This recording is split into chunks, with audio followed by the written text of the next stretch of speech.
Nós saudamos a todos com a paz de Cristo. É uma alegria. Estamos aqui hoje à noite para mais um estudo bíblico. Eu trouxe a minha biblinha de bolso aqui. E mesmo essa, que é letra extra, mega, super gigante, eu ainda assim preciso do meu óculos.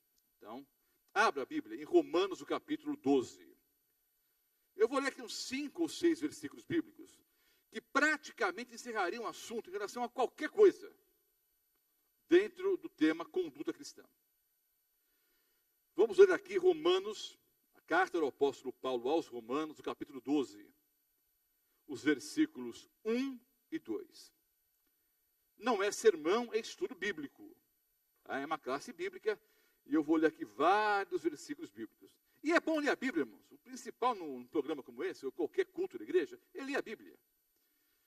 Eu vou ler aqui uns 15 ou 16 textos aqui. Se você não gostar da palestra, é o que eu sempre digo, pelo menos leu a Bíblia e vai embora para casa o quê? Alimentado, não é? Então, abra a sua Bíblia, em Romanos 12, os versículos 1 e 2. Rogo-vos, pois, irmãos, pelas misericórdias de Deus, que apresenteis o vosso corpo por sacrifício vivo, santo e agradável a Deus, que é o vosso culto racional. E não vos conformeis com esse século, mas transformai-vos pela renovação da vossa mente, para que experimenteis qual seja a boa, agradável e perfeita vontade de Deus. Vejam bem, queridos, o apóstolo Paulo faz um apelo: rogo-vos, irmãos, pelas misericórdias de Deus, que apresenteis o vosso corpo como um sacrifício vivo, santo e agradável a Deus. E esse culto agradável a Deus é o nosso culto racional, é um culto inteligente. E aí ele insiste: transformai-vos pela renovação da vossa mente. É a verdadeira conversão. A pessoa realmente convertida, ela vive de acordo com a palavra de Deus. A pessoa realmente convertida, ela não se satisfaz com as coisas desse mundo. E tem que ser uma questão lógica, uma questão racional. E ao longo do seminário, nós mostramos claramente muitas evidências bíblicas, provando que a fé pode e deve ser algo que racional. É algo inteligente. Até quando falamos, por exemplo, sobre evolucionismo aqui, falamos pouco, é verdade. Não foi uma palestra sobre o tema evolucionismo. Mas ao mencionarmos evolucionismo e criacionismo, nós demos algumas dicas mostrando que o criacionismo é muito mais racional do que o evolucionismo. É preciso muito mais fé para ser um evolucionista do que para ser um criacionista. É preciso muito mais fé para acreditar que algo sem vida um dia gerou vida. Os átomos do nada apareceram, aí um dia eles colidiram e daí surgiu a vida. Formas primitivas que foram se desenvolvendo, não é? Aí um dia, né, a ameba lá foi se desenvolvendo, tal, virou um peixinho, aí o peixinho achou que devia sair da água, né, ele saiu, virou um réptil, aí o réptil olhou para o céu, achou que devia voar e criou asas. Então, queridos, é muito mais racional, é muito mais inteligente ser o quê? Um criacionista. E o apóstolo Paulo fala que o nosso culto tem que ser o culto inteligente. É um culto racional, é a transformação da mente, é a verdadeira conversão. 1 João 2, os versículos 15 a 17. 1 João 2, 15 a 17. Vai lá para o fim da Bíblia.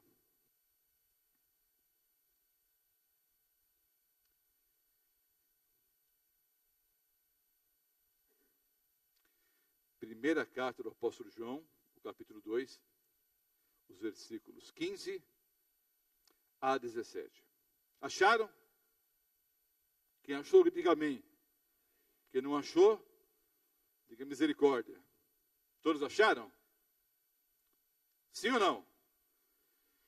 1 João 2, os versículos 15 a 17. Não ameis o mundo, nem as coisas que há no mundo. Se alguém amar o mundo, o amor do Pai não está nele. Porque tudo que há no mundo, a concupiscência da carne, a concupiscência dos olhos, a soberba da vida, não procede do Pai, mas procede do mundo. Ora, o mundo passa, bem como a sua concupiscência. Aquele, porém, que faz a vontade de Deus, permanece para sempre, ou permanece eternamente. Queridos, nós estamos no mundo. nós vivemos no mundo. É lógico, eu preciso da minha casa, das minhas roupas, do meio de transporte, educação para os filhos, preciso de condições financeiras para proporcionar saúde para os meus filhos, uma boa educação. Eu estou no mundo, eu vivo no mundo. A questão aqui é a seguinte: eu preciso amar a Deus sobre todas as coisas. Onde está meu tesouro? Aí estará também o meu coração. Eu estou no mundo, mas eu não amo as coisas desse mundo. Eu amo acima de tudo a Cristo Jesus. Buscai em primeiro lugar o reino de Deus e a sua justiça. E todas as outras coisas serão acrescentadas. O outro texto. 1 Coríntios 10, 31. 1 Coríntios 10, 31.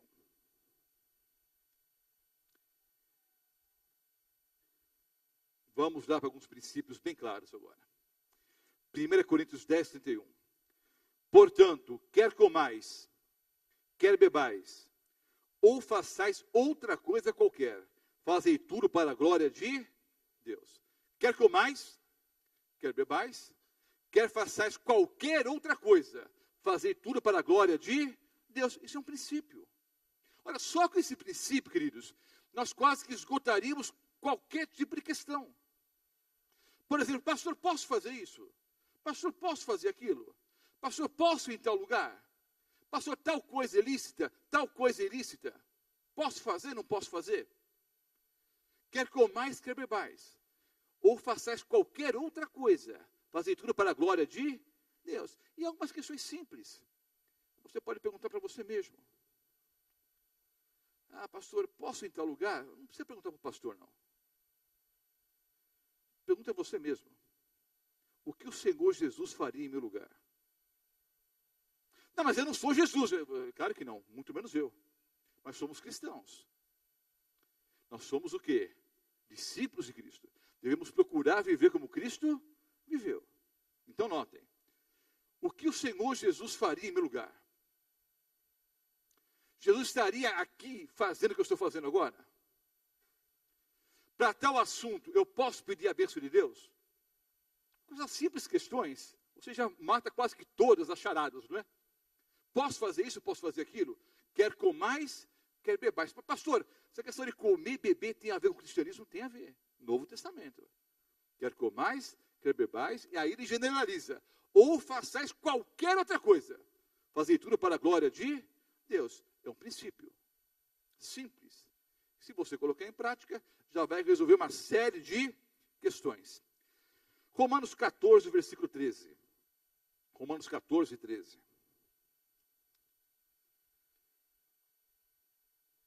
Carta do apóstolo Paulo aos Romanos, capítulo 14, versículo 13.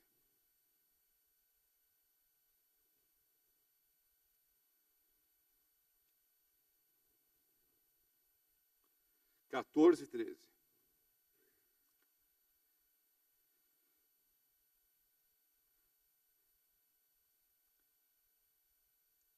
Não nos julguemos mais uns aos outros.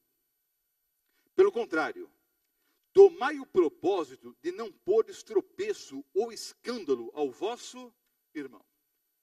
Vejam bem, queridos, muitas coisas me são lícitas, ou todas me são lícitas, mas nem todas me convêm. Mais um princípio bíblico aqui: eu não posso servir de pedra de tropeço.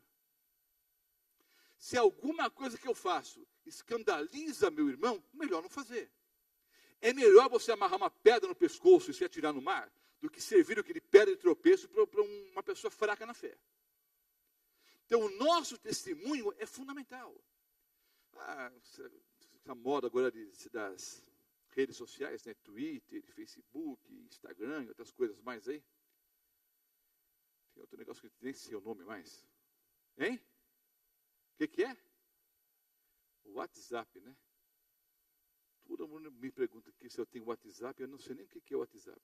E pior que eu não sei mesmo. Bom, as informações correm rapidamente. Mas eu sei que nos meios sociais, nessas redes sociais, tem uma frase muito comum. É uma frase evangélica. Se não me engano, é de Billy Graham a frase. De cada 100 pessoas, lógico que esse é um número, é um chutômetro, né? Mas de cada 100 pessoas na Terra, uma vai ler a Bíblia. As outras 99 lerão quem? Os cristãos. Uma grande parte dos nossos vizinhos nunca vão ler a Bíblia. Mas eles olham como eu trato a minha esposa, como eu trato o cachorro, como eu trato os próprios vizinhos, como é que eu me comporto em casa, que tipo de música eu ouço. Eu nunca esqueço, eu fui fazer uma visita uma vez, e eu cheguei na casa da família. Eu não sou uma pessoa fanática, não. Pelo contrário, alguns acham que eu sou até um pouco liberal. Mas eu cheguei na casa da família adventista, e estava um pagode legal lá, sabe, assim, no som. Tinha um CD lá rolando, né, solto ali, um pagode, não sei o que e tal. E eu cheguei, a pessoa ficou um pouco meio constrangida assim, mas estava bem alto mesmo, né? Meses depois, eu fui fazer um culto de pôr do sol na casa da mesma família. Chega lá um pouquinho antes do pôr do sol, né? Tive ali um lanchinho, estávamos juntos ali. Aí, na hora do culto, um dos filhos da nossa irmã ali colocou um hino dos Arautos do Rei, bem alto. Aí a irmã, ô moleque, bate esse negócio aí, não vai perturbar os vizinhos. E estava certa mesmo. Não é porque eu sou crente que eu vou colocar a música, não é, no volume máximo ali para perturbar os vizinhos. Mas é interessante que durante a semana eles ouviam pagode. No som no máximo ali. Então a preocupação, na verdade, da pessoa não era incomodar os vizinhos ou não. A maior preocupação qual era, provavelmente? Os vizinhos saberem que eles eram o quê? Cristãos adventistas. Um exemplo banal, para mostrarmos como o nosso testemunho é fundamental, queridos. Eu até preguei ontem de manhã em Mirassol, e falei um pouquinho sobre testemunho público. O fato é o seguinte, queridos, eu até mencionei, e alguns ficaram assustados, né?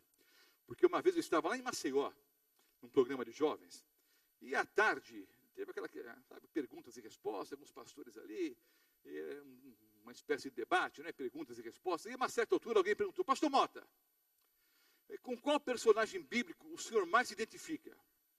Eu disse, Pedro. Oh, que bonito, pastor Mota, porque Pedro foi um grande evangelista, um grande pregador, não.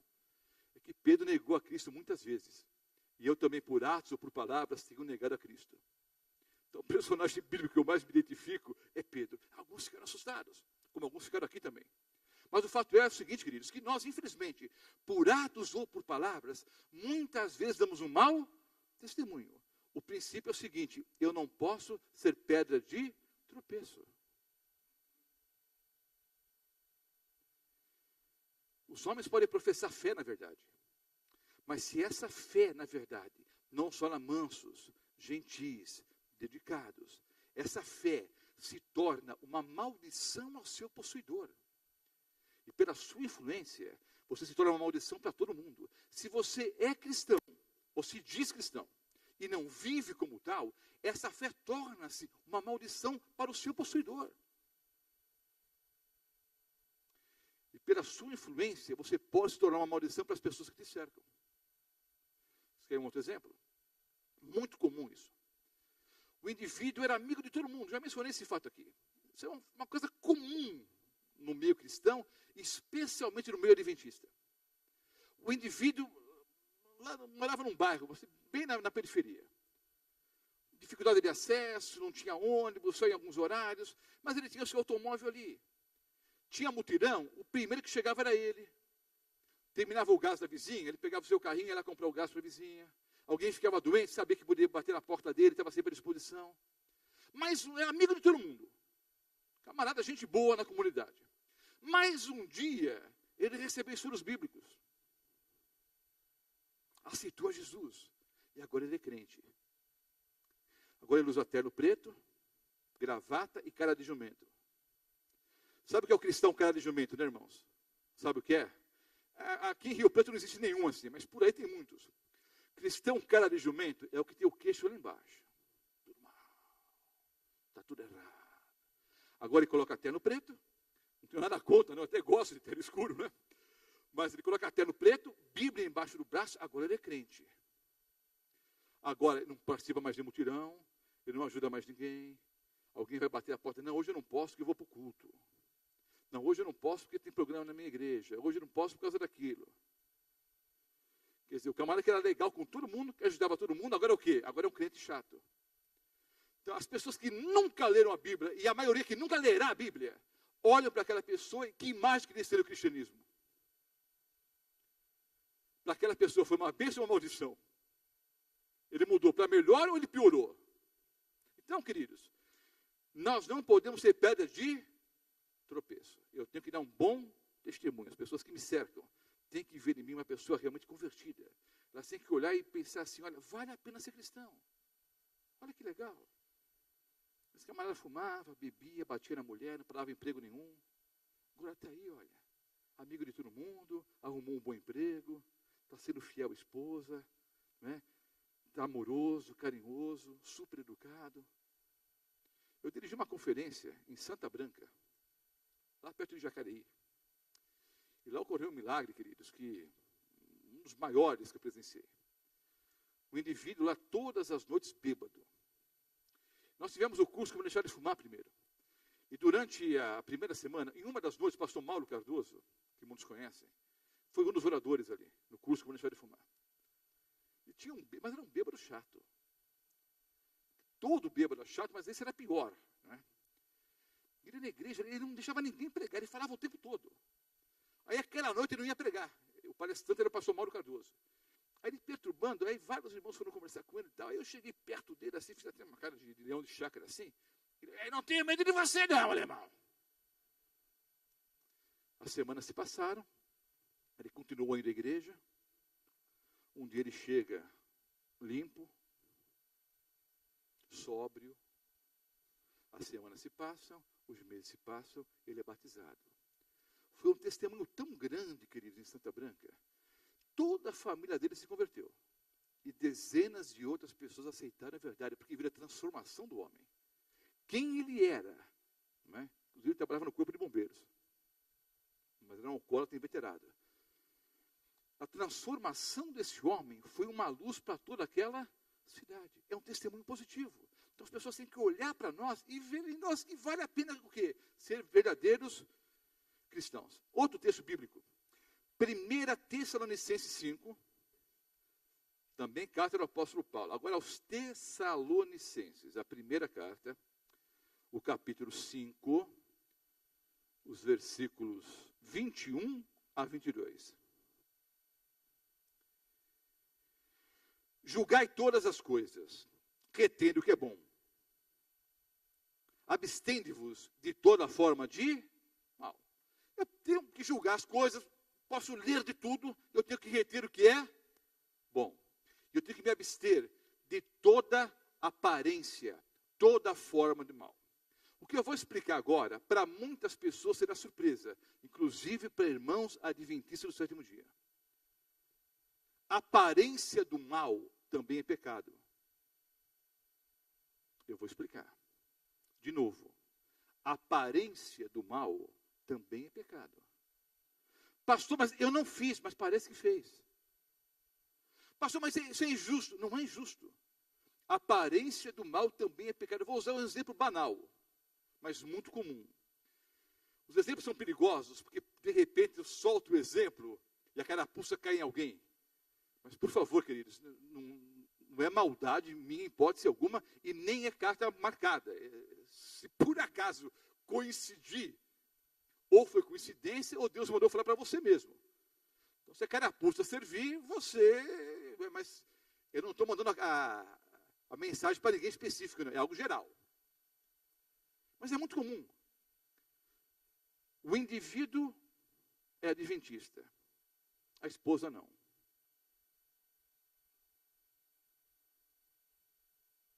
Aí outra mulher vem à igreja sempre, e o esposo não vem.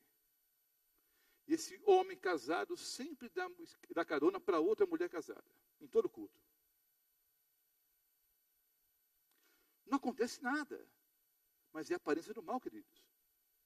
Um homem casado nunca vai colocar uma outra mulher, que não seja sua esposa, sozinha no carro, para dar uma carona.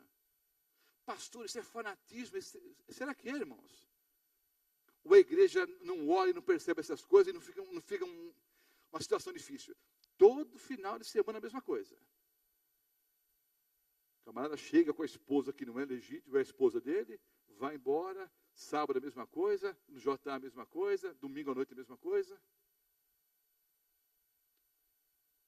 A aparência do mal também é pecado. Não vamos fazer como uma situação que eu vivi uma vez, né? O pessoal chegou, pastor, olha, o irmão tal está fumando. Não está, é impossível. Eu conheço o irmão está fumando, não está. Não está fumando. Esse irmão não fuma em hipótese alguma. Pastor, olha, se o senhor for até a mercearia onde ele trabalha, o senhor vai ver que ele está sempre fumando. Eu não sou detetive, né? Não vou atrás de pecado dos outros. Mas um dia, eu estava indo de ônibus lá para o Itaim Paulista. Estava sem automóvel aquela noite. Não sei se prestei o carro para alguém, eu sei que estava de ônibus. Eu estava chegando lá no Itaim Paulista, zona leste de São Paulo, eu passei em frente à mercearia. Olhei de longe e o nosso irmão com a bituca aqui. Falei, mas não é possível. Olha só, que coisa triste, um líder da igreja. Aí desci do ônibus para falar com ele. A hora que eu entro no ônibus, eu desci do ônibus e entrei na mercearia, queridos. Sabe o que ele usava aqui na boca? Um lápis. Eu sou filho de portugueses, né? Os portugueses colocavam o lápis aqui em cima da orelha. Esse não. Esse português usava o lápis na boca. Ele ficava o dia inteiro com o lápis aqui, assim. Então, na hora de fazer as contas, ele pegava o lápis lá. Então, quem passava de carro ou passava de ônibus, tinha certeza absoluta que ele estava o quê? Então, queridos, obviamente, as pessoas julgaram mal esse camarada. Mas, muitas vezes, a aparência do mal pode trazer realmente problemas para você, para a sua família. Traz problemas para a igreja. Então, eu tenho que me abster de qualquer aparência do mal. Você não fez? Amém. Você não pode fazer, nem parecer que fez. Você quer uma dica? Quando eu era criança, minha mãe não falava isso não, porque minha mãe era uma pessoa mais inteligente. Mas a minha tia dizia o seguinte, não que a minha tia não fosse inteligente, mas é aquela formação mais, cuidado, Deus está vendo. Isso é verdade. Mas é que nós crescemos ouvindo aqueles nossos pais. Deus está vendo. Então Deus é um chato que está vendo tudo e está pronto para nos destruir. Não é? Deus está vendo, Deus está vendo. Irmãos, o problema agora é o seguinte, está todo mundo vendo. Agora tem, como que é? WhatsApp. Tem WhatsApp, tem Twitter, tem Facebook. Está todo mundo vendo. Porque todo mundo tem um maldito do smartphone. O meu também é pequenininho. A Bíblia é pequena, o meu também é pequenininho. Para conseguir enxergar. Está todo mundo aqui. É foto aqui, é foto ali, é foto... E vou dizer uma coisa, irmãos. O que tem de irmão aqui na Paulista Oeste, irmã, sendo disciplinada por causa do Facebook. Sabe por quê? O camarada sai da igreja, no JA, vai para casa, toma um banho e vai para a balada. Aí, é o seguinte, está pecando, e é um pecador burro ainda. Porque todo pecador não está sendo muito racional, né? O primeiro texto que eu li, tem que ser inteligente. Já está faltando com a inteligência, pecando contra Deus. Aí está errando 2 vezes. Porque está cometendo erro e ainda tira foto e põe no Facebook. Aí chega, não, pastor, mas meu irmão, está aqui no Facebook. Meu irmão. Quem que é esse camarada aqui com esse copo de cerveja na mão? Sou eu. Você vai fazer o quê? Está lá a foto do camarada na balada, né? E não pensa que é um caso, 2 ou 3, não. Então, além de Deus, que é o principal, está vendo, está todo mundo vendo. Então, queridos, eu não posso ser pedra de tropeço. E a aparência do mal também é pecado. Outro texto bíblico. Vamos para Êxodo 20, 17. Esse mandamento todo mundo conhece, vou ler aqui na Bíblia. É um outro princípio bíblico. Os 10 mandamentos são 10 princípios, né?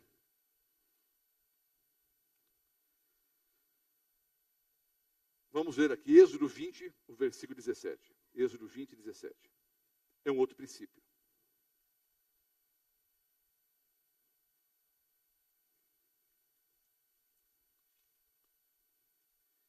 Está difícil, porque a Bíblia é novinha.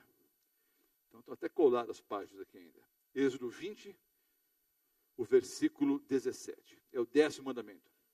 Não cobiçarás a casa do teu próximo, não cobiçarás a mulher do teu próximo, nem o seu servo, nem a sua serva, nem o seu boi, nem o seu jumento, nem coisa alguma que pertence ao teu próximo. Não cobiçarás.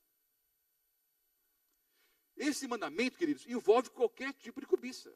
E quantas pessoas estão hoje envolvidas com dívidas até o pescoço por causa da cobiça?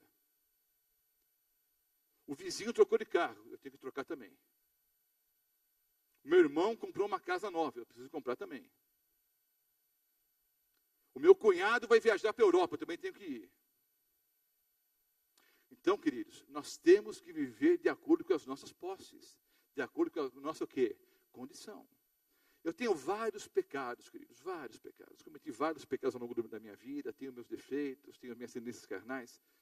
Eu vou dar um testemunho positivo. Eu dei um negativo agora há pouco, né? Eu vou dar um positivo. Se eu não posso pagar, eu não compro. Eu não compro em 10 vezes. Eu não compro em 3. Eu não compro em 6. Se eu não tenho dinheiro para comprar, eu não compro. Eu não tenho cartão de crédito. Vocês acreditam nisso? Pode pegar minha carteira. Eu não tenho cartão de crédito. Ou eu pago à vista, ou eu não pago. Ou eu pago à vista, ou eu não compro. Mas, pastor, como é que o senhor vive? Eu vivo assim há 52 anos. Nunca devi um centavo para ninguém. Tem um bocado de gente que me deve, mas eu não devo para ninguém. Eu devo amor, respeito, carinho, consideração, favores. Eu devo para um monte de gente, muitas coisas. Há muitos eu sou o quê? Devedor, mas dinheiro não. E tem um bocado de gente enrolada. Por causa do quê? Por causa de finanças. E em grande parte se enrolar em relação às finanças, porque o quê? Por causa do quê? Da maldita cobiça. Eu preciso, eu quero, eu quero, eu quero. Tem uma frase no Twitter, não lembro como é que é. Nós passamos a maior parte da vida trabalhando para conseguir dinheiro, para comprar as coisas, para agradar as pessoas, não é? Como é que era a frase inteira? Para agradar as pessoas que nunca deram e nunca darão bola para nós. O fato é o seguinte, não cobiçarás. Falei sobre alguns princípios básicos aqui. Deixa eu para alguns pontos específicos aqui, rapidamente. Quer comais, quer bebais, ou façais qualquer outra coisa. Façais tudo para a honra e glória de Deus. Vocês acham que a saúde é algo que interessa a Deus? Sim ou não, queridos? Sim ou não? Abra sua Bíblia em 1 Coríntios 6. 1 Coríntios 6. Aquilo que eu como, aquilo que eu bebo, interessa a Deus? Sim ou não? Vamos lá. Primeira carta do apóstolo Paulo aos Coríntios, o capítulo 6.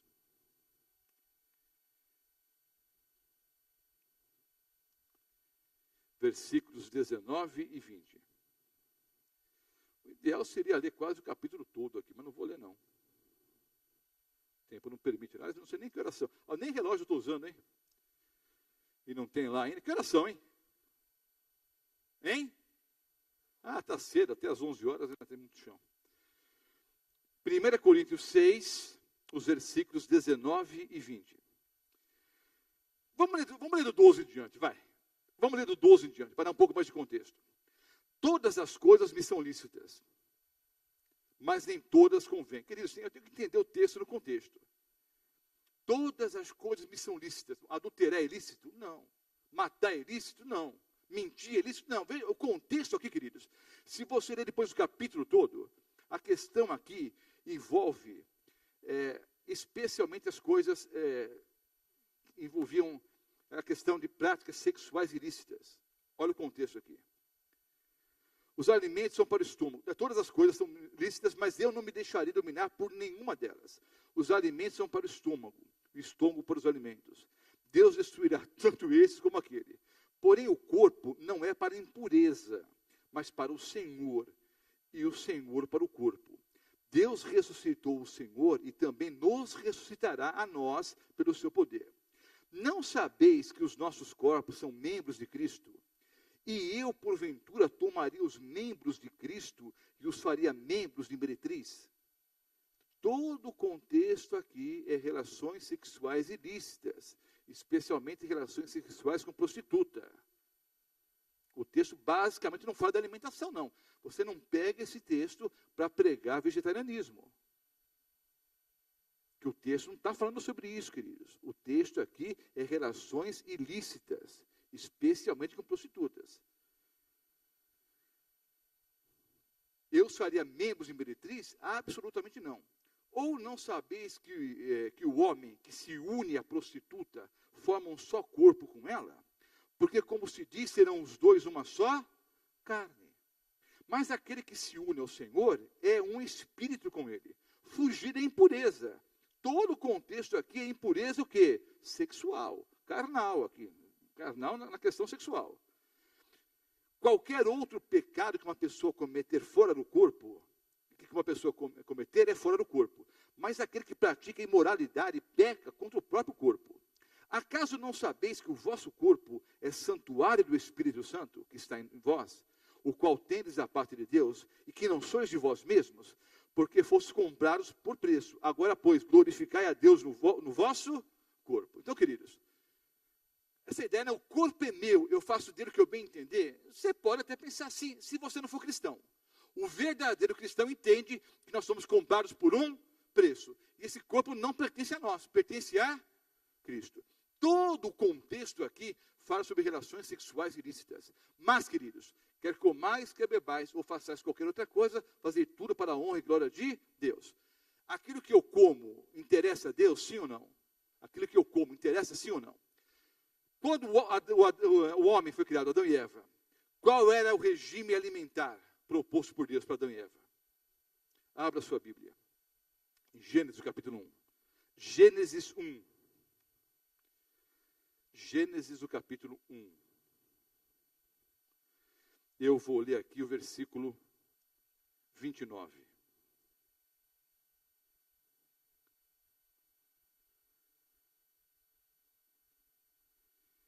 Disse Deus ainda: eis que vos tenho dado todas as ervas que dão semente e se acham na superfície de toda a terra. E todas as árvores em que há fruto que dê semente. Isso vos será para mantimento. Bom, obviamente o regime era vegetariano. Deixa eu ler aqui o outro texto, que é Gênesis 2,16. Antes de explicar algumas coisas. O Senhor Deus lhe deu essa ordem: de toda a árvore do jardim comerás livremente. Queridos, duas explicações rápidas aqui. Primeira, antes que algum irmão açaíra me procure, já vou responder antes. O versículo 30, leia, não precisa ler no original em hebraico, não. No português mesmo, leia e entenda. E a todos os animais da terra, e a todas as aves do céu, e a todos os répteis da terra, em que há fôlego de vida, toda a erva verde lhe será para mantimento. E assim se fez. Eu vou explicar. Porque alguns irmãos pegam o versículo 29 e emendam com 30, sem pausar, sem ver ponto e vírgula aqui, e acha que Deus deu, não é? Todas as árvores em que há fruto, isso vos será por alimento, e os animais da terra, e as aves do céu, e os répteis da terra. Não, queridos. Ponto final ali no versículo 29. Para os animais da terra, as aves do céu e os répteis da terra em que há fôlego, a erva verde lhe será para mantimento. Os animais também, queridos, eram vegetarianos. Não havia morte. A morte só entrou no planeta, como já estudamos aqui, após o pecado. Está claro isso ou não? Pastor, mas isso é óbvio. Eu sei que é óbvio, mas sempre alguém me pergunta. Outro ponto, queridos. Há um grupo dentro da igreja adventista. Pastor, não fala isso, tem muita visita. Por isso que eu vou falar mesmo. Não é o que a igreja ensina. Dentro da igreja adventista surgiu um grupo. Esse grupo existe na Paulista Oeste. Não está muito forte ainda, mas como toda heresia cresce, daqui a pouco chega aqui e está forte também. Há um grupo de vegetarianos extremistas que eles defendem uma doutrina chamada doutrina do Éden. Ou seja, nós só podemos comer o que Adão e Eva comiam. É um vegetarianismo extremo. Porque você lê o texto, bom, toda a erva e todo o fruto, não é, servirá para alimento, que dá na superfície da terra. Então eu não posso comer batata, eu não posso comer cebola, não posso comer beterraba, eu só posso comer o que dá em cima da terra. É um vegetarianismo o quê? Extremo. Estava numa cidade que eu não vou dizer o nome, uma questão ética, mas é quase igual, quase o mesmo nome dessa daqui, só que não é do Rio Preto. E lá no Vale do Paraíba. Uma boa cidade. E lá tem um grupo, eu morei muitos anos lá, trabalhei lá, um lugar maravilhoso, o Vale do Paraíba. Aí pediram que eu fosse conversar com esse grupo. Tem uma boa igreja lá e um grupo grande. Eles pregavam na igreja que nós só podemos comer o que Adão e Eva comiam. Aí eu fui lá. Pastor Mota, pois não, irmãos. Nós cremos na doutrina do Éden. O que significa isso, irmãos? Não, nós só podemos comer o que Adão e Eva comiam. O que o senhor acha? Eu não concordo, não. Não concorda por quê? Não, porque é impossível eu comer o que Adão e Eva comiam. Não é impossível não, pastor. É impossível. Por que é impossível, pastor? Porque eu não tenho acesso à árvore da vida.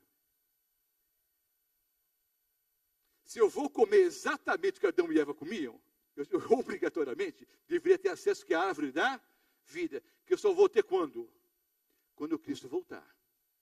Então, note, queridos, o vegetarianismo é uma coisa saudável, é uma coisa ótima, maravilhosa. O problema é esse extremismo. Até minha esposa me advertiu outro dia, me disse o seguinte, sabe, Roberto, o Nê, me chama de Nê. Do jeito que você fala algumas vezes na igreja, dá a impressão que você é contra os vegetarianos. Mas não sou. Eu tenho 2 filhos que são vegetarianos, nunca experimentaram carne na vida. Eu amo meus 2 filhos. Um é pastor em Ribeirão Preto, inclusive. O que me assusta, queridos, e é por isso que alguém tem que falar. Então, eu de vez em quando dou uns apertos assim, para ver se o povo fica mais ou menos no equilíbrio. Experiência pessoal, aqui na Paulista Oeste. Não é coisa que aconteceu comigo na Europa, ou na América, ou em São Paulo. Aqui na região da Paulista Oeste. Vários sábados de manhã eu fiz essa pergunta. Irmãos, guardar o sábado salva, sim ou não? Qual a resposta natural, irmãos? Podem responder. Guardar o sábado salva, sim ou não? É claro que não. O sábado tem algum poder para me salvar? Os irmãos respondem assim quase que, não é? Ao mesmo tempo. Uníssono. Não. Devolver o dízimo me salva? Aí eu pergunto, vegetarianismo salva? Mas a experiência que eu tive foi igrejas divididas. O não para o sábado foi enfático. Em relação ao dízimo, não. Quando você fala, o vegetarianismo salva? Não. Vocês entenderam, queridos? Nós estamos num caminho perigoso. Porque algumas pessoas estão pegando algo que é maravilhoso, que é o vegetarianismo, estão fazendo disso um ponto de salvação. Não, pastor Mota, mas irmão White, não sei o quê. Eu vou dizer uma coisa sem ofender vocês. Talvez já ofenderam alguns, né? A maioria absoluta das pessoas que pregam sobre temperança e saúde não tem a mínima ideia do que o irmão White fala sobre o assunto. Não tem a mínima ideia do que ela fala sobre o assunto. Por exemplo, qual foi a última frase que o irmão White escreveu sobre alimento carne? Se você sabe, não. Qual foi a última frase que Ellen White escreveu sobre alimento carne? Você sabe qual foi? Eu vou dizer. Muitas pessoas, frase de Ellen White, muitas pessoas me perguntam sobre o regime alimentar adventista. Eu respondo, todos nós somos vegetarianos. Alguns não comem carne, outros comem moderadamente.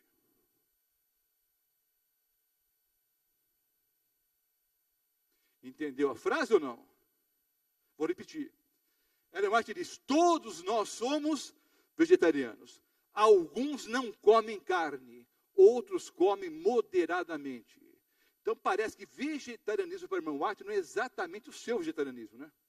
Porque para o irmão White, quem comia moderadamente também era o quê? Vegetariano.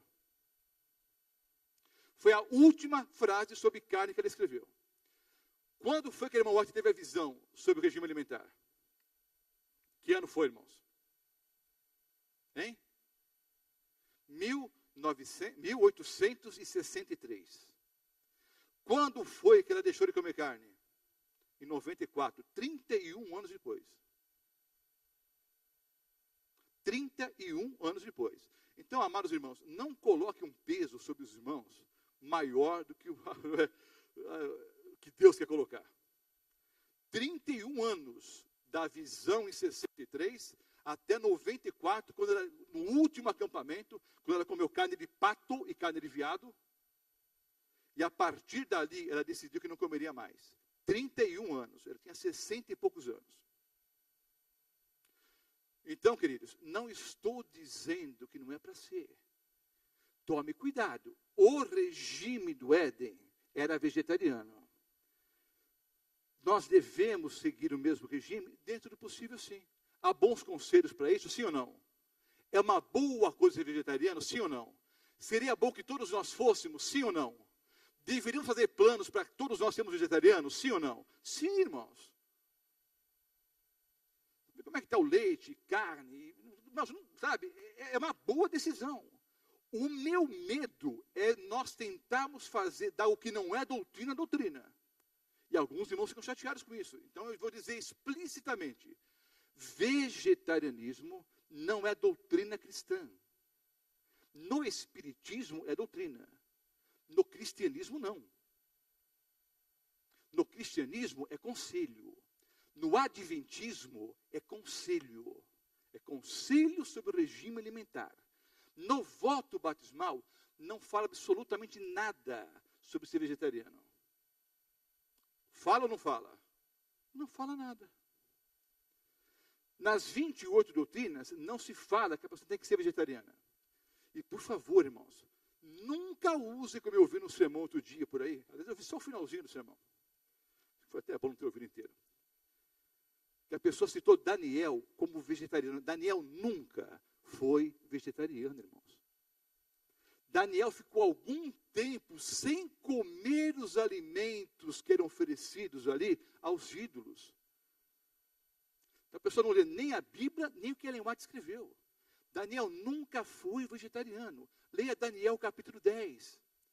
Quando ele esperava que a profecia se cumprisse, não é? E a profecia não se cumpria, não se cumpria, não se cumpria. Ele ficou ali preocupado e durante 21 dias ele jejuou e orou. O que ele diz, Daniel? Hein? Durante 21 dias eu não comi carne nem bebi vinho. Se ele fosse vegetariano, irmãos, não precisaria escrever que ficou 21 dias sem comer carne.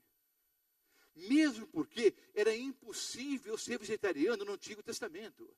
Porque o próprio ritual do santuário estabelecido por Deus obrigava tanto o pecador quanto o sacerdote e o sumo sacerdote a se alimentarem do animal oferecido em holocausto a Deus.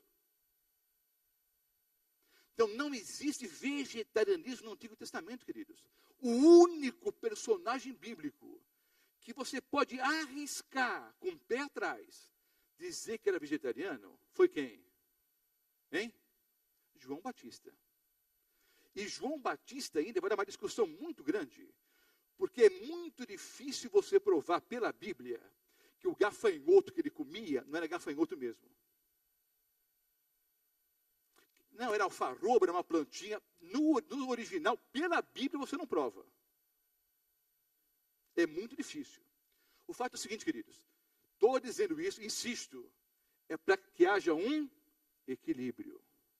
É bom ser? É, mas não é doutrina. A partir, queridos, vamos mostrar um texto aqui agora. Deus, após o pecado, Deus permitiu que o homem comesse carne. Vamos ler aqui, Gênesis 7. Embora tenha permitido que o homem comesse carne, ele fez separação de algumas carnes. Estou dizendo isso para você não passar vergonha. Eu expliquei uma vez, algumas semanas atrás, aqui na Redentora, aqui mesmo na Redentora, né? Mas na outra igreja. Alguns textos que nós usamos fora do contexto, né? Por exemplo, alegrei-me quando me disseram vamos à casa do Senhor. A casa do Senhor não tem nada a ver com a igreja. A casa do Senhor é Jerusalém, no contexto bíblico. Então, só estou ensinando, irmãos, você continua a ser vegetariano, mas nunca diga que Daniel foi. Você passa vergonha. Porque ele não foi. Nunca foi. Entenderam? Ficou um período sem comer os alimentos oferecidos aos deuses. Por quê, queridos? No local, a própria irmã White explica, no local onde as refeições eram servidas, havia uma grande imagem, Abel Marduk. E todas as pessoas que se alimentavam ali tinham que prestar culto a Abel Marduk. E todos que estavam ali, em certo sentido, reconheciam que Bel-Marduk era superior a todos os outros deuses. Por esse motivo, pelos alimentos serem oferecidos aos ídolos, por haver alimentos imundos ali, condimentos que não condiziam com a alimentação de um judeu, e especialmente por ser oferecido aos ídolos, Daniel não comeu. O texto não diz, queridos, que ele foi vegetariano a vida toda. Ele ficou um período sem comer aqueles alimentos oferecidos aos deuses.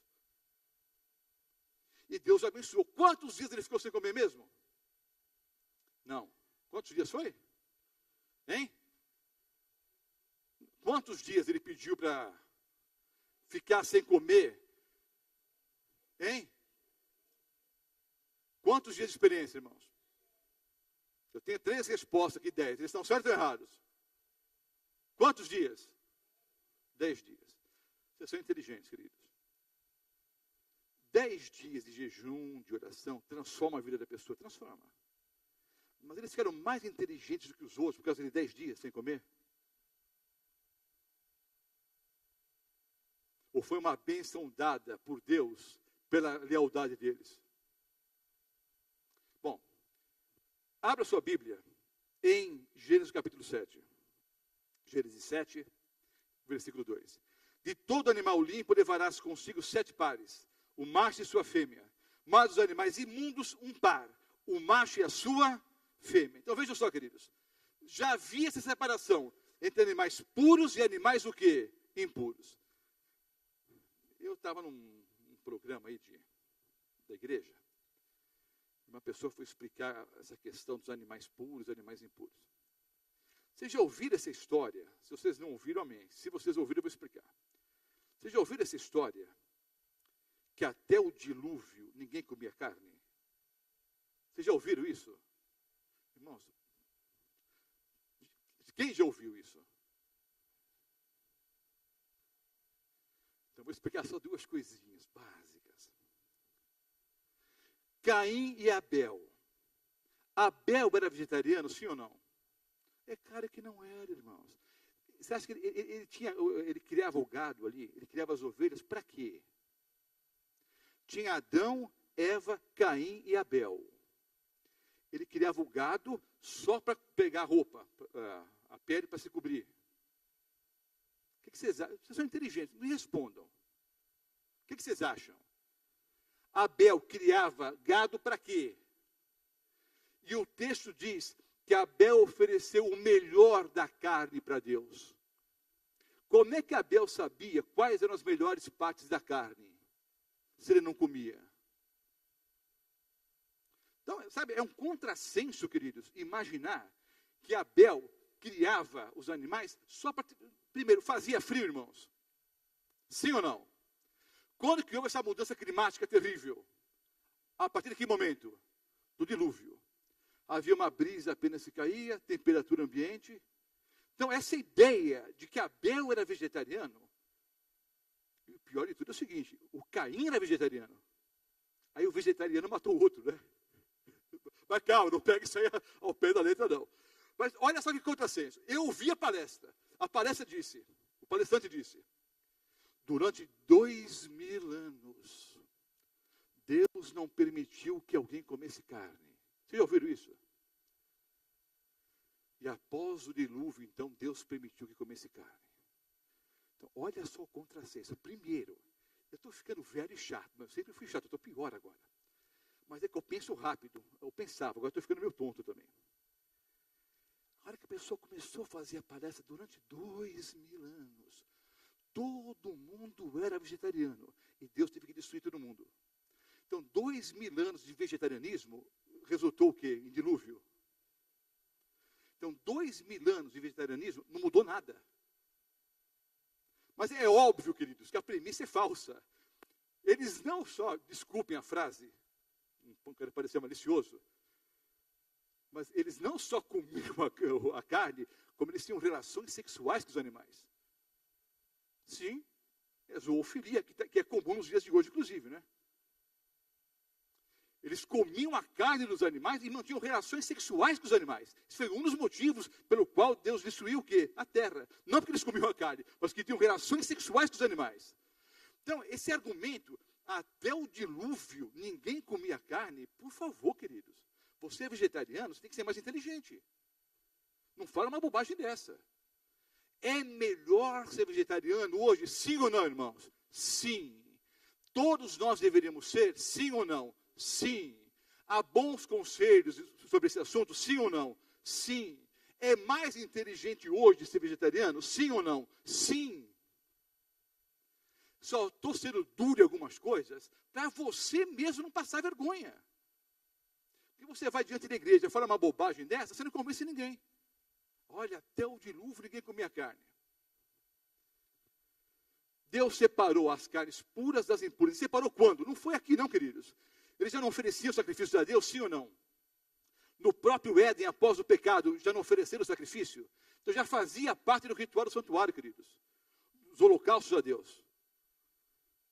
Levítico 11 e Deuteronômio 14 tem uma lista dos animais puros e impuros. Não vou ler o 11 que não dá tempo. Depois lê na sua casa. É porque repete, né?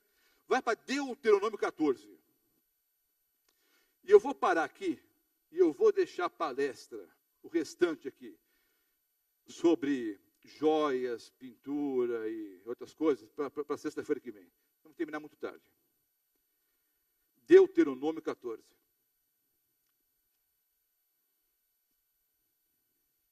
Está bem claro o que eu falei aqui, irmãos?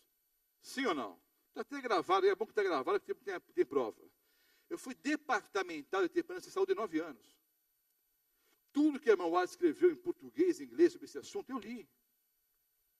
Há bons conselhos, é para ser. Não faça disso doutrina, porque não é. Ah, pastor, mas deveria ser, mas não é. Mas a irmã White nunca disse, mas devia ter dito, mas não disse. Deuteronômio 14, o que eu posso comer? Versículos 13 em diante. Não comereis coisa alguma abominável.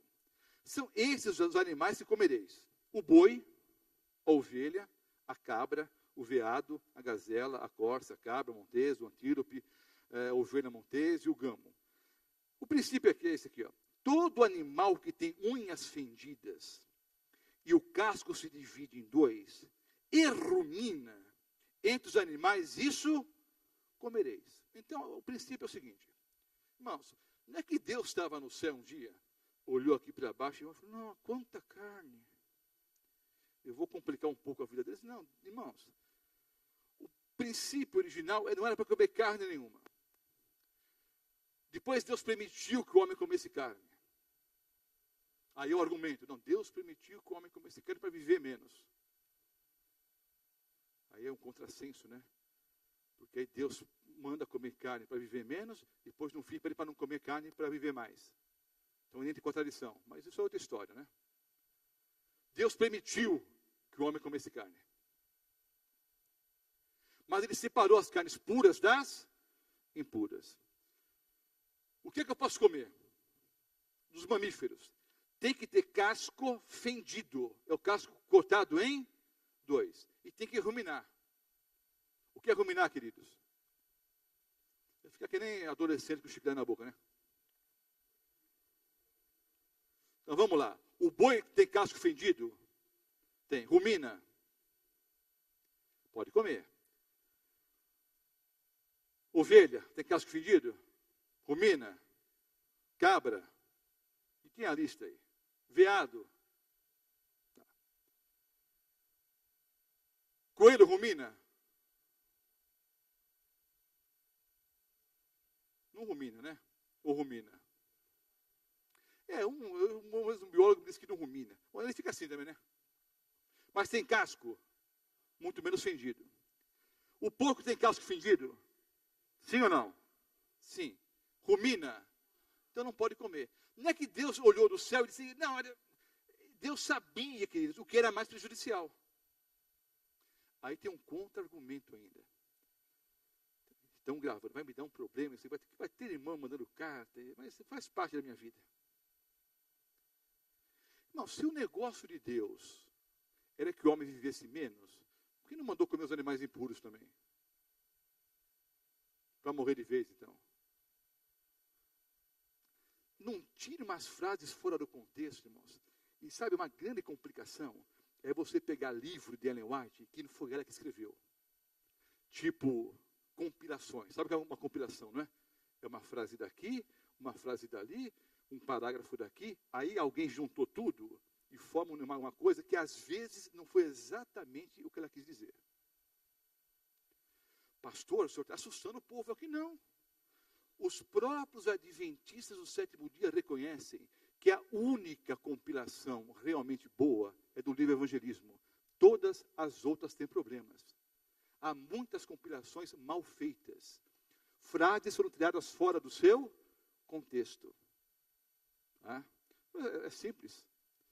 Todos os livros, toda vez que alguém cita algum livro de Ellen White, ou alguma questão de Ellen White, que parece problemática, é de algum livro que ele escreveu ou alguma compilação. A maior parte o quê? Compilações. Então notem, se Deus permitiu que comesse carne para o homem viver menos, então deveria ter mandado comer as carnes imundas também. Mas Deus sabia que aquelas carnes faziam mal, e para que o homem tivesse mais saúde, ele impediu que os homens não comessem aqueles animais. Então, dos mamíferos está claro aqui. Tem a lista aqui para você ler, dos frutos do mar, dos peixes. O que eu posso comer, queridos? Tem que ter escama e tem que ter o quê? Barbatana. Frutos do mar, ostra, camarão. Ostra, eu não comeria de jeito nenhum. A Ellen White comeu até 94. Não é? 31 anos depois da visão, ela continua comendo ostra e camarão. Eu nunca comi ostra. Tenho até nojo. Pessoal, meu pai comia, de vez em quando. Parece um catarrão, não parece? O pessoal põe um limãozinho lá e... Nossa, bom. Então, queridos, mesmo que não fosse adventista, eu não comeria. Ostra, camarão eu comi uma vez por engano, mordi só. Me deram um bolinho dizendo que era uma coisa, eu mordi quando eu vi tinha um camarão dentro. Parece uma barata, né? Não sei, negócio esquisito. Bom, tem povo que gosta. O fato é o seguinte, frutos do mar, siri, caranguejo, ostra, não é? Camarão, não é para comer. O peixe tem que ter escama e tem que ter barbatana. Tá ok? Então vamos lá, quais são os peixes mais comuns aí? Tanto de água doce como água salgada. Dourado, bacalhau pode comer. Tem um problema terrível com bacalhau. Sabe qual é, né, irmãos? É o preço. Tirando o preço do bacalhau, se você quiser me convidar para comer um bom bacalhau, eu como um bom filho de português, eu estou à disposição de você. Eu falei isso uma vez lá em uma conferência que eu fiz em Londres. E eu fui, no primeiro dia, eu fui dizer que gostava de bacalhau. Sabe quantos dias eu comi bacalhau no almoço e na janta? 21. Eu não conseguia nem ver bacalhau, mas vou fazer o quê? Bom, o fato é o seguinte. Bacalhau, pode comer, sardinha, hein? A lista comum. O que você não pode comer, queridos? Os catfishes, os bagres, peixe de couro, você não pode comer. Ok? Hein? Cascudo, pintado, cação. Não pode comer. Esse negócio de pescaria é complicado, viu, queridos? Vou dar uma dica para os senhores que são pescadores. Meu amigo foi pescar algum tempo atrás e pegou um barbado de 80 quilos. Quem é pescador aqui? Pegou um barbado de 80 quilos dentro do guarda-roupa quando voltou da pescaria. Então, você fica meio esperto com pescaria também, viu? Você pensa que vai pescar muito. 3, 4 dias, uma semana fora pescando. E todo final de semana vai pescar, vai pescar, vai pescar. Você acha que é piada, né? 80 e poucos quilos o barbado, dentro do guarda-roupa. E aí de couro ainda, que pior, né? Então, vejam bem, queridos. Peixe de couro não é para comer. Faça a pergunta de sempre, vai. Qual é a grande dúvida que permeia a mente dos adventistas do sétimo dia? Eles quase não dormem à noite. Hein? Atum, né? Pode comer atum ou não pode comer atum? Não, porque eu já liguei não sei para onde. Tem tanto folclore, irmãos. Então eu vou explicar para você. Na dúvida, você não coma. O verdadeiro atum tem escama. O verdadeiro atum tem escama. O grande problema, queridos, eu falei com um biólogo da USP e falei com um homem que pescou atum por mais de 50 anos. Atum tem escama. Eu já pesquei atum. A escama é pequenininha, parece que não é. Você olha de longe numa foto. O atum tem escama. Agora, a discussão é, o atum vendido no Brasil é atum mesmo ou é bonito? Então, se é bonito, aí é feio, que não pode comer. O atum verdadeiro é peixe que você pode comer. Encerra o assunto. As aves, o que você pode comer? Você não pode comer as aves de rapina. Urubu, você não pode comer o abutre, você não pode comer coruja, tem a lista aí, mocho e tal. Vou falar uma coisa que eu dificilmente falo. Falei uma vez em Olímpia, foi uma confusão tão grande. Mas eu vou explicar para vocês. Eu ia falar sem microfone, mas eu não posso. Irmãos, você já viu alguém na sua igreja explicar que não pode comer pato, ganso, as outras aves, por causa da pele que eles têm entre os dedos, assim? Já viram isso? Sim ou não? Em que versículo da Bíblia está escrito isso? Hein? Aí você não fica escandalizado não, irmãos. Pato é ave limpa. Eu nunca comi pato e nunca vou comer. Mas graças, né, ao folclore de alguns irmãos, os patos estão alegres, né? Porque os adventistas não comem pato aqui no Brasil. Mas os judeus comem pato. Pato é animal, é ave limpa. Não estou dizendo para você comer. Não come nada. Melhor não comer carne nenhuma. Tá? Mas essa história que a pele entre os dedos, tá? Onde é que está escrito isso na Bíblia? Tem a lista aqui das aves que você não pode comer. E os répteis você não pode comer. Não pode comer jacaré, não pode comer calango, não pode comer lagarto, não pode comer cobra. Tá ok? Por quê, queridos? Porque Deus viu que fazia mal para a saúde do homem e simplesmente proibiu. Agora, há uma menção especial, uma menção rosa para o porco. Vou ler 2 textos bíblicos e vou encerrar aqui e eu continuo a palestra na sexta-feira que vem. Porque já passou da hora faz tempo. Abra sua Bíblia em Isaías 65. Isaías 65.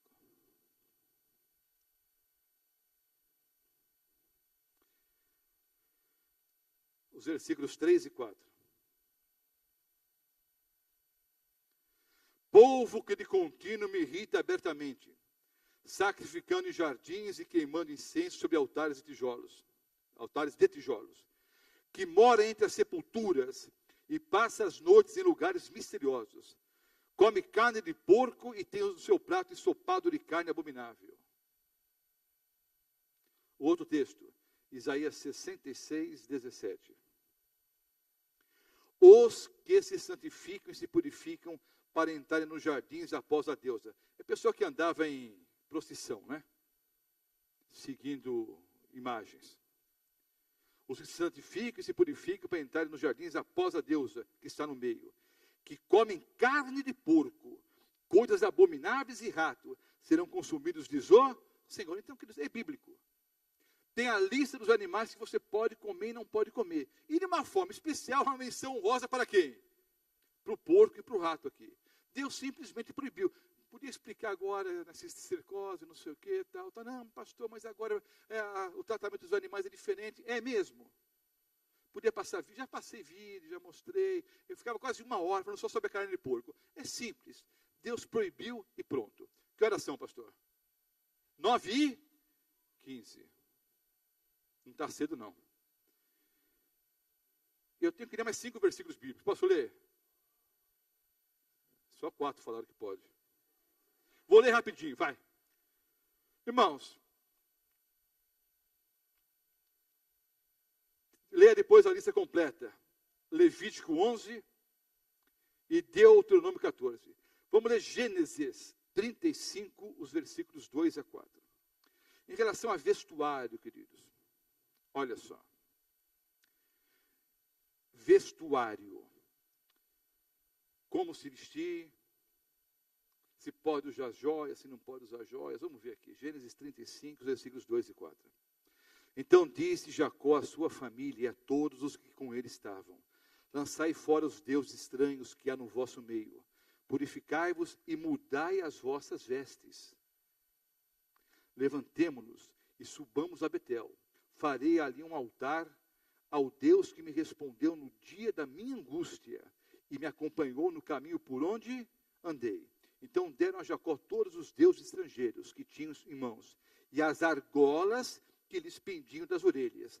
Jacó os escondeu debaixo do carvalho que está junto a Siquém. O outro texto, Êxodo 33, os versículos 5 e 6.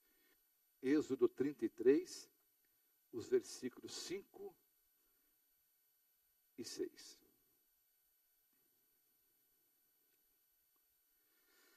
Portanto, o Senhor tinha dito a Moisés: dize aos filhos de Israel: és povo de dura cerviz. Se por um momento eu subir no meio de ti, te consumirei. Tira, pois, de ti os atavios. Atavios ou ornamento. A palavra atavio não é muito comum no português do dia a dia, né? Atavio, ornamento, é a mesma coisa. Tirar de ti os atavios, os ornamentos, para que eu saiba o que hei de fazer. Então os filhos de Israel tiraram de si os seus adornos, desde o Monte Horebe em diante. Princípio simples, queridos. Deus se preocupa com o meu vestuário, sim ou não? Sim. A Bíblia não prescreve um vestuário normativo. E tem metade dos irmãos aqui que estão chateados comigo por causa disso. Sem eu terminar a frase. A Bíblia não prescreve um vestuário normativo. Mesmo porque, queridos, a Bíblia leva em consideração usos e costumes de diversos povos e nações diferentes. O que é um bom costume num lugar, pode não ser num outro. O que é padrão num lugar, pode não ser num outro. Mas sempre que Deus exigiu, ou pediu do povo, uma reconsagração, uma mudança de vida, Ele pediu que houvesse mudança também do quê? De vestuário. Duas ocasiões bíblicas, há outras aqui, mencionei apenas duas. Quando Deus chama o povo à santificação, Ele pede que haja uma mudança interna, que naturalmente produz uma mudança externa. Limpa o interior do corpo, para que também o exterior esteja o quê? Limpo. E o povo de Israel deixou os ornamentos daquele momento em diante. Vejam bem, queridos, o uso de joias era comum. Eu disse que meu filho preparou um estudo bíblico. E ficaria 1 hora só explicando esse assunto. Mas notem, o uso de joias, a joia era moeda corrente. Era moeda de troca. As joias muitas vezes eram utilizadas, e aqui um dos grandes problemas, a joia era utilizada para identificar qual Deus aquela pessoa servia. Uma das origens do uso de joias está intimamente associada a culto pagão. As joias são associadas aos deuses que eles serviam. Existiam joias funcionais, como uma joia funcional hoje. Por exemplo, um relógio pode ser uma joia. Em alguns casos é uma joia cara, inclusive. Eu até ganhei um relógio uma vez, lá na Suíça. Fiz uma conferência lá. Aí ganhei um relógio. Bonito o relógio. Eu usava de vez em quando. Eu não gosto de usar relógio. Aí um dia levei, alguém disse, esse relógio aí é Patek Philippe. Esse relógio aí é caro. Eu falei, caro quanto? Vale uma nota, hein? Aí eu levei para um relojoeiro avaliar. Ele olhou e falou, olha, eu posso dar 6 mil reais agora. Mas ele vale uns 20. Presentinho bom que eu ganhei do irmão lá, hein? E graças a receber e graças a dar, eu dei o relógio para a igreja. Uma igreja pobre. Mas o relógio pode ser uma joia, sim ou não? Pode, mas é uma joia funcional. Eu não preciso de um relógio de 20 mil reais. Eu posso comprar de 50 reais e vai funcionar do mesmo jeito, né? Mas existiam joias funcionais, existiam joias que identificavam a quem o escravo pertencia. Então, eram vários os motivos pelos quais as joias eram usadas. Mas, especialmente, as joias identificavam a que Deus a pessoa servia. Quando Deus pede reavivamento e reforma, o povo de Israel deixa os ídolos e, consequentemente, deixa o quê? As argolas, né? Os colares, as correntes, tal. Esse é o princípio. Outro princípio. Deuteronômio, desculpe. Deuteronômio 22:5. Deuteronômio 22:5.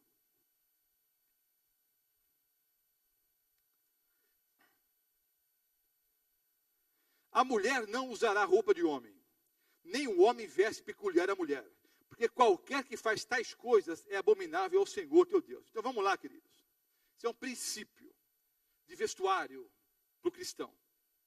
O princípio é o seguinte: ah, pastor, pode usar calça comprida ou não pode? Pode isso ou pode aquilo? Irmãos, o princípio é o seguinte: eu tenho que olhar para o camarada e ver é macho.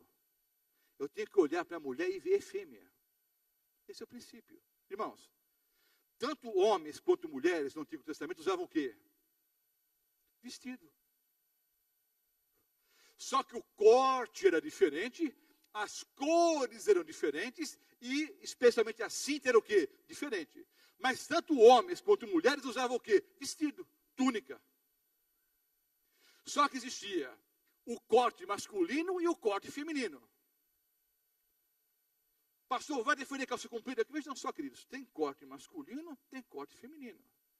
Você quer que, quantas irmãs aqui na Paulista Oeste, quantas pessoas trabalham no corte de cana? E tem irmão que ainda acha que a irmã vai cortar cana de saia. Quantas irmãs, está cada vez mais comum isso, trabalham em construção civil. Aí tem um inverno miserável, um frio terrível. Então, queridos, o princípio é o seguinte: eu tenho que olhar e ver o cabra é macho. Eu tenho que olhar e ver é fêmea. Se eu olhar para a pessoa e falar, é homem ou é mulher? Não sei. Você não sabe se chama de irmão ou de irmã, né? Aí é complicado. Captar a mensagem? Captar o... Como Deus é prático? É bater o olho. É homem ou é mulher? É o princípio. Se a pessoa, ao se vestir, você fica em dúvida se é homem ou mulher, a pessoa quebrou o princípio. É simples. Deus não está certo, irmãos? Não ia evitar um bocado de confusão isso? Você já levou até alguns sustos, né, irmão? Eu vou ler agora mais 3 versículos, encerro. 1 Timóteo 2:9. 1 Timóteo 2:9. Eu vou dividir em 3 essa palestra da outra vez. Tem tanta coisa que eu quero falar aqui, está na lista, mas não vai dar tempo. Eu vou dividir em 3, como eu fazia no passado. Só que no passado eu pegava 120 noites. Estou pegando 40, só 30, 40. 1 Timóteo 2:9. Da mesma sorte, olha só, irmãos, olha os princípios. Da mesma sorte que as mulheres, irmãos, é que é princípio, vale para mulher e vale para homem. Da mesma sorte que as mulheres em traje decente, é princípio. O vestuário tem que ser o quê, irmãos? Decente. Se ataviem ou se adornem com modéstia. É um princípio. Qual que é o outro princípio? Bom senso. Não com cabeleira frisada e com ouro, ou pérolas, ou vestuário que dispendioso, porém com boas obras, próprias mulheres que professam ser o quê? Piedosas. Então vejam, olha os princípios aqui. Traje o quê? Então, decência é o primeiro princípio. Modéstia, bom senso, isso é difícil, né? Para muitos. Outro princípio aqui, queridos. Não é para usar cabeleira frisada, nem ouro, ou pérolas, ou vestuário o quê? Dispendioso. Vou dizer uma coisa que não deveria nem dizer, porque alguns vão ficar assustados. Está aqui o pastor Nelson, está aqui o pastor Marivaldo, quem mais está aqui? Pastor Antônio, pastor Tasso, pastor Calado, pastor João. Eu perdi vários amigos no ministério. Estão fora da obra hoje, porque a mulher gastava mais do que ele ganhava. O pastor Nelson conhece alguns. Quantos amigos, bons pastores, perderam o credencial, não são pastores hoje mais, porque as esposas gastavam mais do que eles ganhavam. Então, não é para se vestir mal, é para se vestir com modéstia, com bom senso, é comprar roupa boa, é roupa durável. Não é? Bom senso. Tem uma história que eu conto às vezes, eu não ia contar, mas eu vou contar agora. Alguns irmãos ficam bravos com isso. Vocês já viram a seguinte cena? Briga em praça pública, briga em restaurante, briga na rua, briga na pizzaria, porque alguém mexeu com a mulher do outro. Já viram isso? Já presenciaram, sim ou não? Eu já presenciei várias vezes. Já partei muita briga de marmanjo por aí. Só que eu vou dizer uma coisa. O fato da mulher estar mal vestida, eu digo mal vestida com pouca roupa, não dá liberdade para o homem mexer com a esposa do outro. Agora só vou dar uma dica para você, meu irmão, que me assiste agora pela televisão, você que me ouve pela Rádio Novo Tempo, você que vai assistir o DVD, né, no futuro, ou você que está aqui agora. Antes de você arrumar encrenca com alguém na rua, briga com a tua mulher em casa primeiro, para ela se vestir de maneira digna.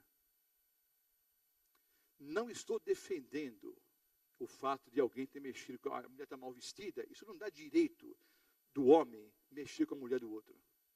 Mesmo que ela estivesse sozinha, isso não dá direito ao homem de mexer. Mas vejam só, a mulher sai de casa quase nua. Vai para um restaurante onde há famílias. Está você, a sua esposa, crianças. Ela está ali quase que nua. Já viram isso por aí ou não? Aí tem um grupo de jovens que mexe com a mulher e o marmanjo fica bravo.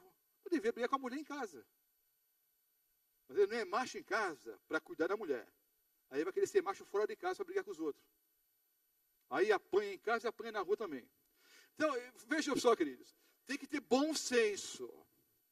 É para se vestir bem. Então, o princípio é o seguinte. Não há um padrão normativo na Bíblia. Pode usar isso, não pode usar aquilo. Eu tenho que honrar a Deus, eu tenho que respeitar a Deus com a minha roupa. Eu tenho que respeitar a mim mesmo e tenho que respeitar o próximo. Uma pessoa que está mal vestida desrespeita a Deus, desrespeita a si própria e desrespeita a todos que estão ao seu redor. Inclusive em situações o quê? Constrangedoras. Então, há alguma dúvida em relação a esses princípios? Sim ou não? Mas, pastor, essa questão de calça comprida, mas a melhor roupa para a mulher não é calça comprida. Então eu pergunto para você, meu amado irmão. Um homem pode estar mal vestido de calça, sim ou não? Pode. O homem pode estar com uma calça indecente, sim ou não? Sim. Então o princípio é esse, é decência, é bom senso. Outro dia, eu quase não vejo televisão. Eu fiquei 18 meses sem ver televisão. Não é que eu sou fanático, não estava afim. Não fiz voto também, não. Mas eu mudando os canais, algum tempo atrás, aí não paro em canal nenhum, já falei para vocês, fica cada 10 segundos no canal. Só quando é jogo do Corinthians, né? Até alguém me perguntou, pastor Mota, pode usar chaveiro? O pessoal pega, né? Pode usar gravata, pode usar isso, pode usar aquilo. Pode usar chaveiro, me perguntaram. Eu falei, olha, chaveiro, só se for com o símbolo do Corinthians, né? Porque o outro não pode usar, não. Mas, quando é jogo do Corinthians, eu ainda paro para assistir. Mas eu não paro de televisão de jeito nenhum. Estou mudando os canais, aí parei num programa, aí começou um camarada falando de moda. Eu vou parar para ouvir isso, mas achei foi bom que eu parei para ouvir. Um estilista brasileiro, que eu não lembro o nome, talvez algum de vocês saiba, um estilista brasileiro jovem ainda, que mora na Europa. A entrevistadora perguntou, que dica você daria para os brasileiros? O que você acha que as brasileiras fazem que não deveriam fazer? Ele disse, olha, uma coisa que terrível mau gosto para as brasileiras, frase do estilista brasileiro que mora na Europa. É a moda das brasileiras ficar de barriguinha de fora. Que é o único lugar do planeta que fazem isso. E na África, né? Palavra do estilista. Quer dizer, é bom senso. Que roupa você vai usar? Barriguinha de fora para algumas, ainda sei lá, mas é meio esquisito, né? O que pode, o que não pode. Então, queridos, é bom senso. É comprar roupa boa. Pastor, parece que alguém disse em algum lugar por aí que a pessoa só pode vir de terno para a igreja. Até sei onde foi, mas não vou entrar em detalhes. Pastor, alguém pregou outro dia por aí e disse no sábado de manhã que o homem só pode vir para a igreja de terno e gravata. Olha, queridos, eu uso o terno e gravata na igreja, porque eu sou um pastor. E acho que a melhor forma de eu me apresentar diante de Deus, diante da igreja, e respeitando a mim mesmo, no contexto do cristianismo no Brasil é de terno e gravata. Eu vou dar um exemplo. Eu já fiz muitas séries na América, muitas séries. Eu uso aliança. Eu sou um homem casado, bem casado. Se eu pregasse aqui sem aliança, ia ser um constrangedor para alguns, sim ou não? Alguns não ficam, mas que negócio, o pastor Mota é casado e não usa aliança. Ia ser um desconforto para alguns de vocês, sim ou não? Sim ou não? Quando eu vou pregar para igrejas americanas nos Estados Unidos, eu tiro a aliança. Porque para o americano é o contrário. Para o americano, a aliança é o quê? É joia. O adventista do sétimo dia na América não usa aliança. É o contexto. Quando eu prego na América, para uma igreja de portugueses, angolanos, cabo-verdianos e brasileiros, eu uso aliança. Já preguei em auditórios para americanos. A pessoa, pastor, tira a aliança. Se o senhor pregar com aliança, vai pegar mal aqui. E alguns dizem que o pessoal na América é liberal. Aliás, eu vou até aproveitar para dizer o seguinte. Os textos são curtos, aqui eu faço muito comentário, né? É uma frase que eu ouço o tempo todo. Ah, pastor Mota, mas a igreja na América é que você não conhece a igreja na América. Você nunca foi lá. Os que já foram à América, em igrejas americanas, sabem que o adventista do sétimo dia na América, ele é muito mais tradicional em relação a usos, costumes e alimentação do que os brasileiros. 98% dos americanos são vegetarianos, adventistas. Você pode ter ido a alguma igreja adventista do sétimo dia de imigrantes e de imigrante brasileiro. Porque se é imigrante latino, se é imigrante na América Central, como mexicano, por exemplo, eles são muito mais tradicionais do que nós. Então, a igreja, que igreja na América? Igreja do quê? De imigrantes brasileiros? De imigrantes europeus? A igreja americana é super o quê? Tradicional. Aí, pastor, mas a igreja tal em São Paulo é assim. Não, não é. Não vou dizer o nome da igreja. Não, porque a igreja tal em São Paulo não é, já preguei várias vezes lá. Não, porque a outra igreja lá da Nova Semente, irmãos, eu não sei, da Nova Semente eu nunca preguei. Mas olha que argumento bobo esse. Não, porque em tal igreja o pessoal está usando. Isso é um argumento lógico? Sim ou não? Sim ou não? Hein? Em tal igreja, a pessoa fez errado lá, isso não é um argumento para usar aqui, irmãos. Aliás, eu vou encerrar essa parte aqui, antes do batismo, dizendo o seguinte. Tem mais um texto que eu quero ler ainda.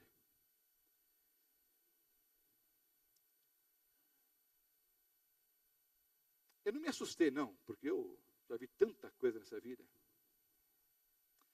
Mas em 2007, eu saí de São Paulo e vim aqui para Rio Preto.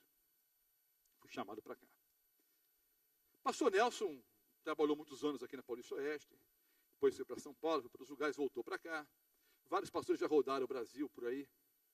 Mas eu só trabalhei em São Paulo. Quando eu cheguei no interior, o que a gente ouvia em São Paulo é que a igreja aqui no interior é mais tradicional. Em relação a usos, costumes, alimentação e tal. Aí eu cheguei aqui em 2007 e tive uma surpresa. Se existe uma igreja tradicional na Paulista Oeste, eu não conhecia até hoje. Porque a igreja no interior, em relação a usos e costumes, não é melhor em nada do que São Paulo, queridos. Então, para com essa história. Não porque em São Paulo está assim, porque na Califórnia está assim, mesmo que estivesse e não está. Isso não é argumento. O fato é que eu cheguei aqui no interior e não vi nenhum tradicionalismo. Aliás, eu vou falar baixinho, só para vocês ouvirem aqui. Eu cheguei aqui, tinha um programa chamado Herói. Era Encontro Regional de Oficiais de Igreja. Logo quando eu cheguei aqui, eu não conhecia ainda. Aí no sábado era mais ou menos. Aí eu fui alguns domingos, nesses heróis que tinha por aí. Irmãos, o pessoal estava, era uma reunião religiosa. O pessoal estava com roupa de churrasco, para ficar na beira da piscina. Não era roupa para estar numa reunião religiosa.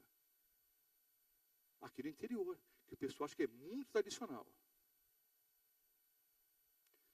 Então, irmãos, Deus não prescreve um vestuário normativo, mas eu honro a Deus, a mim mesmo e ao próximo, da forma como eu me vício. E é uma questão simples, aquela velha historinha de sempre. Você vai a uma entrevista de emprego. Que roupa você põe? Hein? Que roupa você coloca? Hein? Em alguns lugares, eles nem te aceitam se você não for com roupa social. Em várias repartições públicas, você não pode trabalhar sem roupa o quê? Social. É assim ou não é? Em alguma das agências bancárias, você não trabalhava sem roupa o quê? Social. A pergunta simples é a seguinte: eu venho para honrar a Deus. Eu venho para louvar a Deus. Que roupa eu coloco? Se eu venho para ver o pastor Mota, qualquer roupa você pode colocar. Se eu venho para bater papo com o meu vizinho, com o meu amigo, com o meu irmão, qualquer roupa serve. Se você tiver a noção de que você vem para louvar a Deus, que roupa você vai colocar? Último texto, 1 João 2. Pode preparar o pastor para entrar no tanque ali. 1 João 2, os versículos 1 a 6.